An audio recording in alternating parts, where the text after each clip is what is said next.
Hey everybody, HomeSliceHenry here, and in today's video we're taking a look at another one of these Season 18 move updates, and that is Sand Attack being given to Shadow Hippowdon.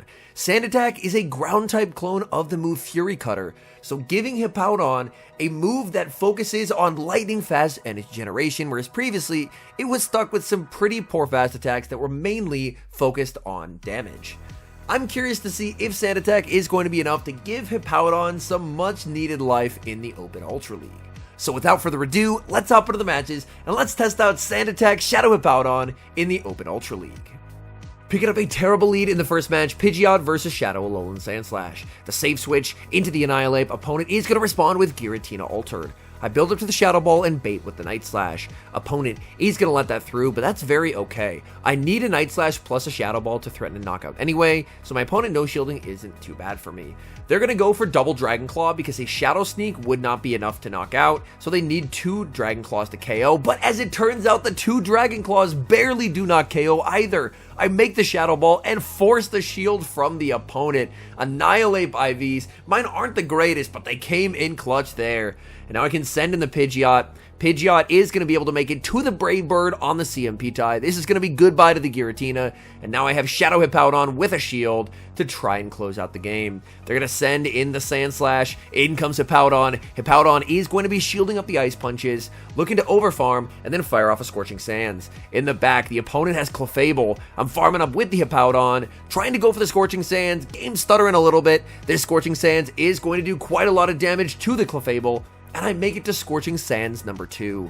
I'm hoping this is going to be enough to knock out. The Scorching Sands connects, but it's the Clefable's turn to survive on 1 HP. Oh my goodness. They go for the Moonblast. Hippowdon is going to get the farm down. Back in comes the Sandslash. The Sand Attacks are rapidly shredding through their HP here. Sand Attack not known for its fast move pressure, but it is hitting for super effective damage. Now the question will be, can I put it into Weather Ball Rock range? The Weather Ball does get shielded. Hippowdon makes Weather Ball number 2. Is this going to be enough to KO? Weather Ball Rock into the Sandslash, picks up the knockout, and we're able to take the win. Moving to the next match, leading Pidgeot into Tapu Fini. I'm very happy to see the Tapu Fini on the lead, as of course Tapu Fini, not a particularly fun thing for the backline to see. I decided to just full send the Brave Bird. The Brave Bird connects, massive damage. I can send in the Annihilate. Opponent is going to send in the Trevenant. Trevenant could have gone for a Shadow Ball there, and they would win Charge Attack priority over the Annihilate, but they don't end up throwing their energy. That works out very, very nicely for me, and here, they need to go for a Shadow Ball to knock out. I think I do live a Seed Bomb, and I do barely survive the Seed Bomb, and I'm able to make the Night Slash. They know from counting that I'm not at a Shadow Ball, so they can no shield, but this is going to set up the Pidgeot so well, as the Trevenant's energy is completely walled here. Shadow Ball double resisted, Seed Bomb single resisted, so I'm going to be able to get a very nice farm. My opponent will fire off Charge Attack after Charge Attack, but that's very okay. I'm fine with taking this damage. I want this energy. They send in the Tapu Fini. I don't think a Feather Dance would quite KO, so I full send the Brave Bird. Brave Bird connects. Goodbye, Tapu Fini. In the back, they have a Giratina Altered, and I send in the Shadow Hippowdon. Now, Shadow Hippowdon, if shields were even, I believe would be at a slight disadvantage here, but up a shield, we should be in a great spot to close out this game with the Hippo. I fire off the Scorching Sands. Opponent is going to commit the shield. Hippowdon continuing to farm. I still have 2 shields remaining. At some point, I have to shield something, so I'm going to begin to start shielding the Hippo and go for the Scorching Sands. This Scorching Sands should do some solid damage. It looks like 1 more will be enough to knock out my opponent. I continue to farm up with the Hippo. 1 shield remaining. I decide to let it go. The Dragon Claw does not KO. Opponent makes 1 final claw, so I will have to burn the final shield. But it's for a very good cause, as the Shadow Hippowdon makes it to another Scorching Sands, knocking out the Giratina and taking the win. Hopping into the next match, leading Pidgeot into Goodra. Okay, a pretty cool lead from the opponent. I've seen some Goodra in the Great League, I haven't seen it as much in the Ultra League. I'm just going for the same strategy as last game. The Brave Bird and Dip. The Brave Bird into the Goodra, massive damage, sending in the Annihilate. Opponent will fire off their energy, and I'm just going to let this go. Either an Aqua Tail or a Power Whip. It is going to be the Aqua Tail. They're now going to send in a Shadow Gliscor. I build up to a potential Ice Punch. Even though I don't have it, I'm bluffing it, and I get the shield from the opponent. That's quite nice. Gliscor looking to try and farm down. They realize they can't. They're forced to fire off a move. I can shield this and make it to a Shadow Ball, and a Shadow Ball is going to do a ton of damage to the Gliscor, or grab the final shield. They actually decide to double shield the Gliscor. Gliscor is a bit uncomfortable for the Hippowdon, as of course my fast attack is double resisted, so I'm going to send in the Pidgeot and just try and make it to a Brave Bird. Pidgeot continues to farm. This won't knock me out, but I'm scared they're going to try and snipe with the Goodra. Night Slash connects, in comes the Goodra, I bank the move, send in the Hippowdon, but the Hippowdon cannot get the farm down. They make the Aqua Tail, and I just have to hope that by saving this Brave Bird, the Brave Bird will be useful later on. In comes the Gliscor. Gliscor will fire off the Night Slash. I'm going to let this through, and I just need to make it, I believe, to 2 Weather Balls here. As the Shadow Gliscor, I don't think it's going to get knocked out here, and it doesn't. So at this point, I just have to hope. I'm putting it all on the fact that a Brave Bird can KO whatever's in the back. Down goes the Gliscor. No! It's an Ampharos in the back.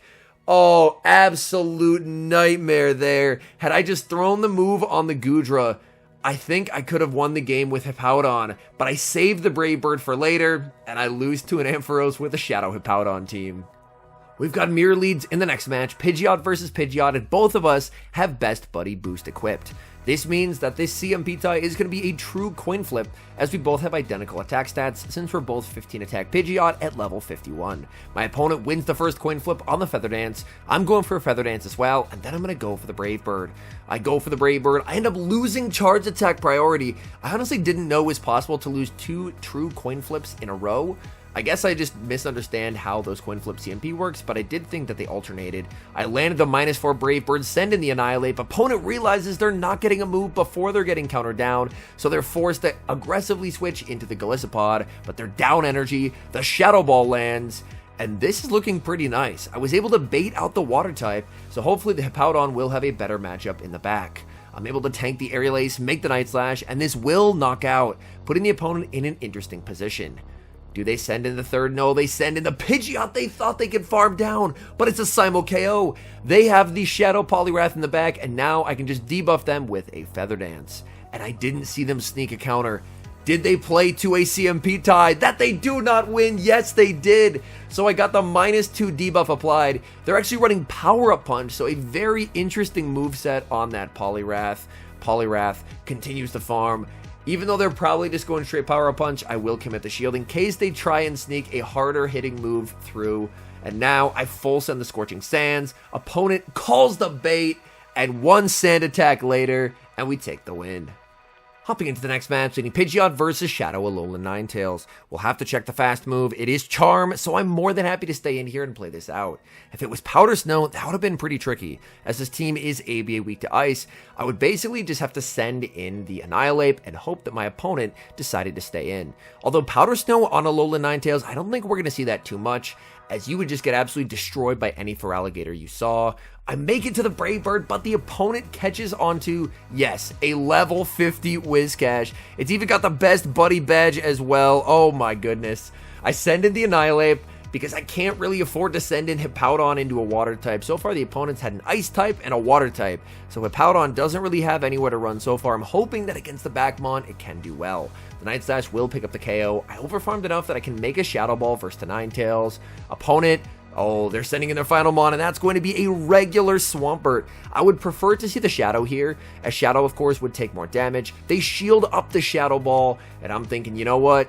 I'm leaving it all up to Shadow Hippowdon with 2 shields. In comes the Shadow Hippowdon. Hippowdon farming up and going for the Scorching Sands. I'm expecting my opponent is going to throw when they make the back-to-back, so I'm going to farm up. Go for the catch, but the catch is unsuccessful. Oh, that is actually really not good, as now I've given them an extra Mud Shot. They go for the Hydro Cannon. They're going for Hydro Cannon number 2.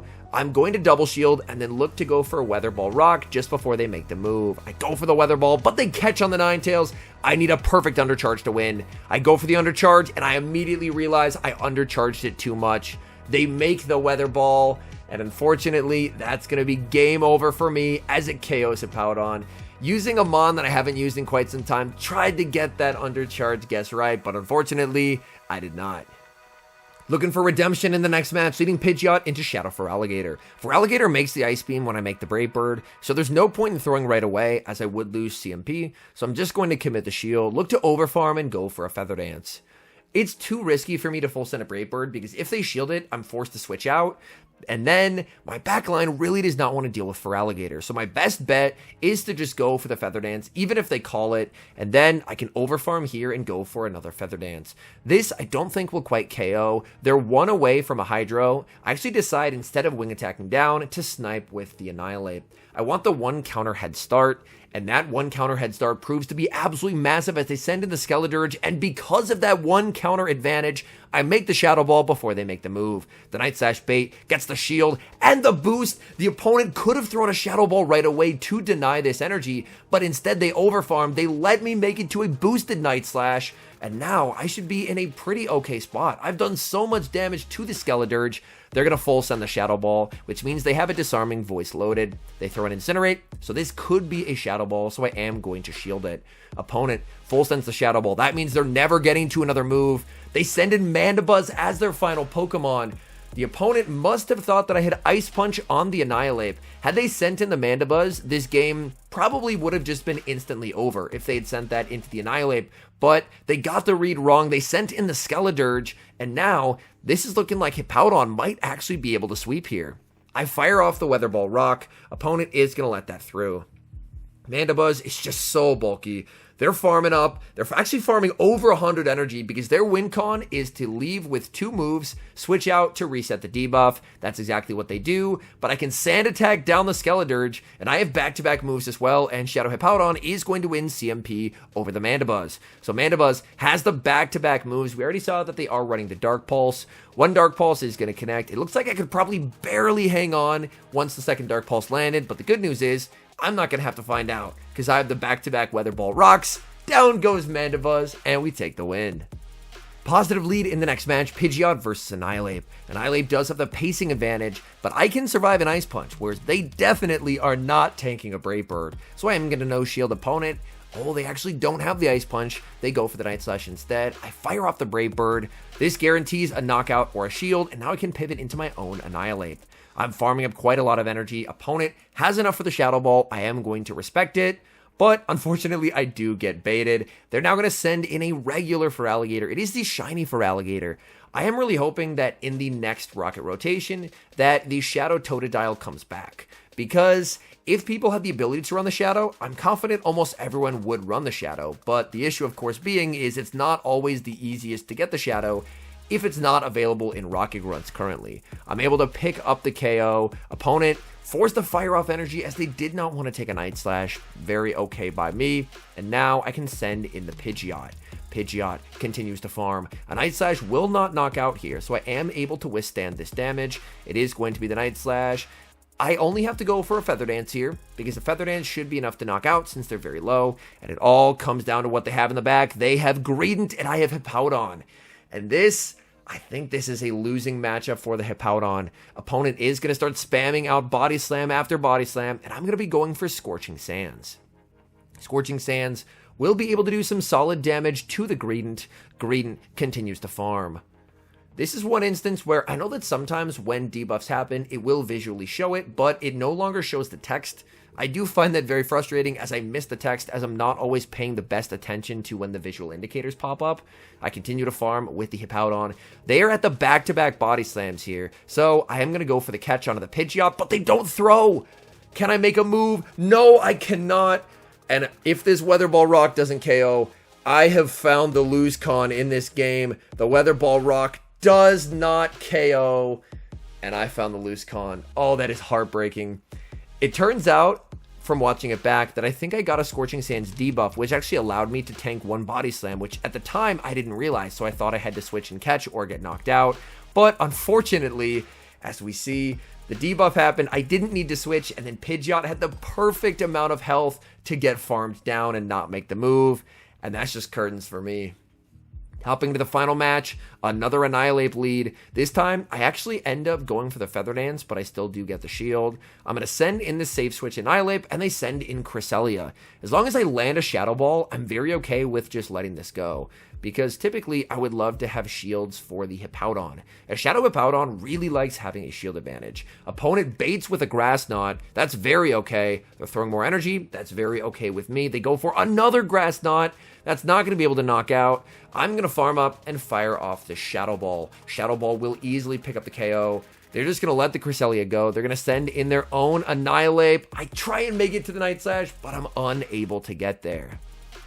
I send in the Hippowdon. Hippowdon does have the shield advantage, which is very nice to help negate the opponent's energy advantage. The Ice Punch is going to be shielded. Hippowdon continuing to farm, going for the Scorching Sands. Opponent, do they call it? They call it, they get KO'd in the back. It's Registeel, and you already know Hippowdon is here to shut it down. Hippowdon going for the Scorching Sands into the Registeel. Scorching Sands does get shielded. I farm up and get the catch onto the Pidgeot as well. Wasn't able to get the catch last time, but we get a little bit of redemption there as we're able to make that catch. Now I can fire off the Scorching Sands with no shields available for the opponent. That connects, dealing massive damage. I'm going to commit the shield. It's highly likely they try for a Zap debuff here. Zap is double resisted, but shielding the double resisted move, I'm still in a very good spot, as I can make it to the Scorching Sands. Debuff or not, that's easily enough to KO, and we take the win. All in all, I think that Sand Attack is a really nice addition for Hippowdon. Hippowdon previously was stuck with some pretty poor fast attacks, Thunder Fang, Ice Fang, and Bite. And those fast attacks, none of them got same type attack bonus on Hippowdon, so they all felt extremely underwhelming. Whereas Sand Attack, it does get same type attack bonus, and it's more energy focused, so it can spam out charge moves. So it's a really nice addition to Hippowdon. That's the good. However, the bad is that the open Ultra League meta is extremely hostile to ground types at the moment, since there's probably 1 to 3 water types on every single team. And being a ground type, and a pure ground type at that, Hippowdon is not a big fan of water types. So I do think it's a really nice addition for Hippowdon. The current Open Ultra League meta is really hostile to it. So honestly, even though I was able to go, I believe, exactly even in these sets running Hippowdon, I don't think we're going to be seeing a lot of Hippowdons as far as the Open Ultra League goes, just because the meta is so hostile to it. There's Gator everywhere. There's water types galore. I'm interested to see what it's going to be able to do down the road, as potentially when the Open Ultra League meta shifts, and as well in the Premier Cup as well, although I am a bit worried about the volume of water types that'll be in the Premier Cup as well. Anyways, thank you guys so much for watching. If you're enjoying the content, make sure to leave a like and subscribe to the channel if you haven't. And a special thank you as always to our members here on YouTube. The support you guys provide is sincerely appreciated. So thank you guys oh so very much. And until next time, I've been HomeSliceHenry.